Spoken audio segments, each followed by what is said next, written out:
जीवन के सारे अमंगलों को दूर कर देती है। और भगवान की माया से अगर बचना है तो खुद पर कभी अभिमान मत करो। और जानते हो भगवान की माया कितनी प्रबल है, हम आपको बता रहे, सुनो। एक संत जी हैं, तो नारायण ने कहा देखो भगवान की माया बड़ी प्रबल है। कमेटी के जितने भी सदस्य है वो मंदिर के पास। तो मैं निवेदन कर रहा था कि भगवान की माया देखो कितनी प्रबल है। कमेटी के जितने भी सहन कर दे रहा हूँ कि समिति भागवत ज्ञान यज्ञ के जितने भी समिति के कार्यकर्ता बंधु हैं वो माँ भगवती के मंदिर में जाएं और जाकर के वहाँ की जो रूपरेखा है उसको समझें। अब थोड़ा मुझे बोलने दें। सीताराम बोलो सदगुरुदेव भगवान की जय हो। हाँ, तो मैं निवेदन कर रहा था भगवान की माया बड़ी प्रबल है, माया से कैसे बचना चाहिए। और जब तक माया से बचोगे नहीं तब तक भगवान की कथा समझ में आएगी नहीं। शरीर से बैठ करके कथा श्रवण नहीं कर सकते। भागवत में लिखा भी है यत् फलम नास्ति तपसा न योगे न समाधिना तत्फलम लभते सम्यक कलौ केशव कीर्तना। अरे इस कल काल में तो भगवान ने बड़ा सुंदर संसाधन बनाया है। जो फल प्राणी को सजू त्रेता द्वापर में बड़ा बड़ा यज्ञ करने से, जप करने से, तप करने से मिलता था, वही फल इस प्राणी को हरि कीर्तन करने से मात्र मिलता है, भगवत भजन करने से मिलता है। संत जन कहते भी हैं जो करते रहोगे भजन धीरे धीरे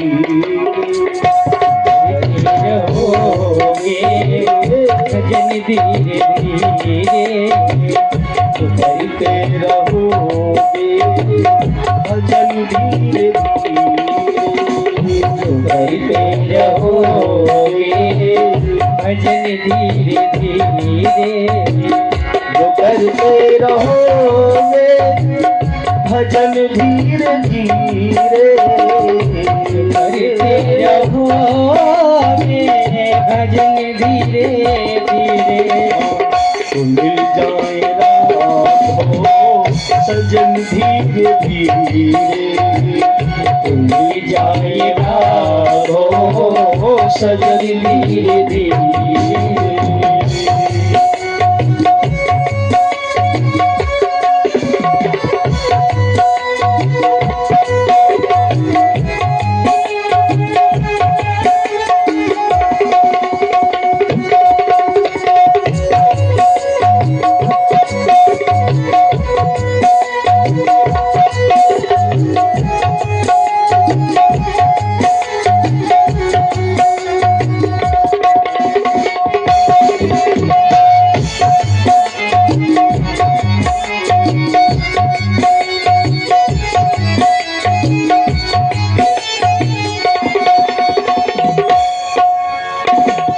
बचपन भी बीता जवानी भी बीती, बचपन भी बीता जवानी भी बीती, बुढ़ापे का अब तो असर धीरे धीरे, बुढ़ापे का अब तो असर धीरे धीरे,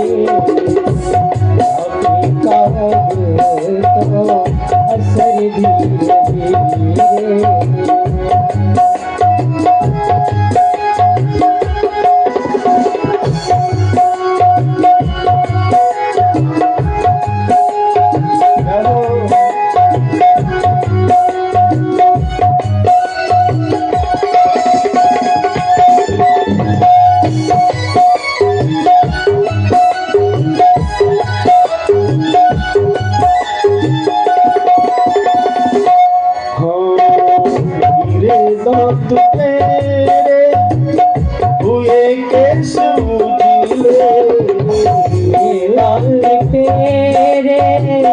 हुए कैसे उजले।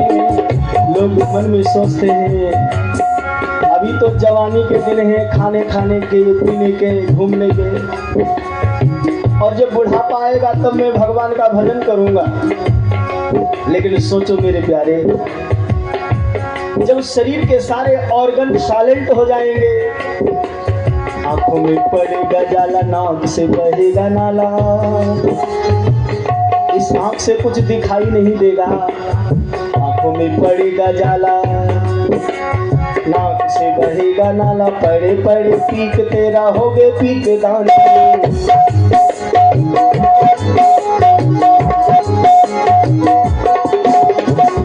ऐसी परिस्थिति में आप भजन नहीं कर सकते। तो इसलिए अगर ये मिथक है तुम्हारे सोच में कि बुढ़ापे में भजन होगा, ऐसा कभी मत सोचना। ओ गिरे दांत तेरे हुए कैश उजले, गिरे दांत तेरे हुए कैसे उजले। जा रही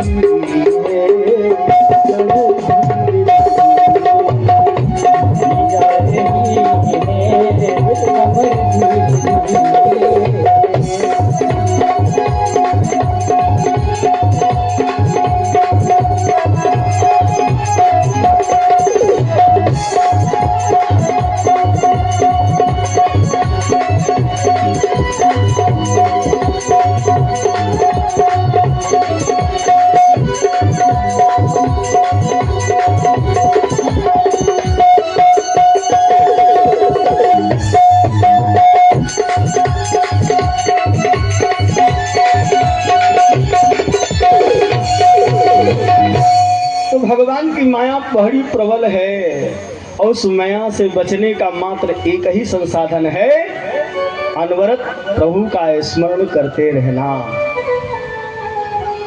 कभी अपने पे अभिमान अहंकार नहीं करना। एक संत जी थे तो सांसारिक कोई पदार्थ नहीं खाते थे, सिर्फ पेड़ की सूखी छाल खाते थे, और उन्हें इस बात का अभिमान अहंकार हो गया कि हमें संसार की माया कोई परेशान नहीं कर सकती। अरे जब मैं कुछ खाता ही नहीं हूँ, सिर्फ पेड़ की छाल खाता हूँ, तो देखते हैं संसार की कौन माया हम पर हावी हो जाएगी। संत जी ने भजन तो बहुत किया था, लेकिन संत जी को ये अभिमान हो गया। नारायण ने कहा ठीक है संत जी, देखते हैं। और स्वामी जी ने इतनी पेड़ की छाल खाई कि शरीर का सारा जो हष्ट पुष्ट धन था सूख करके अस्थि पंजर हो गया। अब नारायण क्या किए, बढ़िया देसी जिस पेड़ में वो छाल लगी है, भगवान उसी पेड़ में देसी घर का मेवे का हलवा चपका दिए। अब स्वामी जी जब गए, जीवन भर छाल खाए और उसी पेड़ में बढ़िया दिव्य हलवा लगा, तो महाराज जी वो हलवे को पाने लगे। और जब हलवे को पाने लगे तो शरीर थोड़ा हष्ट पुष्ट होने लगा है, और ऐसा हष्ट पुष्ट हुआ कि हाँ थोड़ा सा बलवान हो गए, देखने में अच्छे लगने लगे। साधना तो दिव्य थी ही, मुखमंडल पर दिव्य तेज है। अब क्या हुआ, भगवान उन संत जी की परीक्षा लेने के लिए माया का रूप धर लिए। देखिए भगवान की माया कितनी प्रबल है।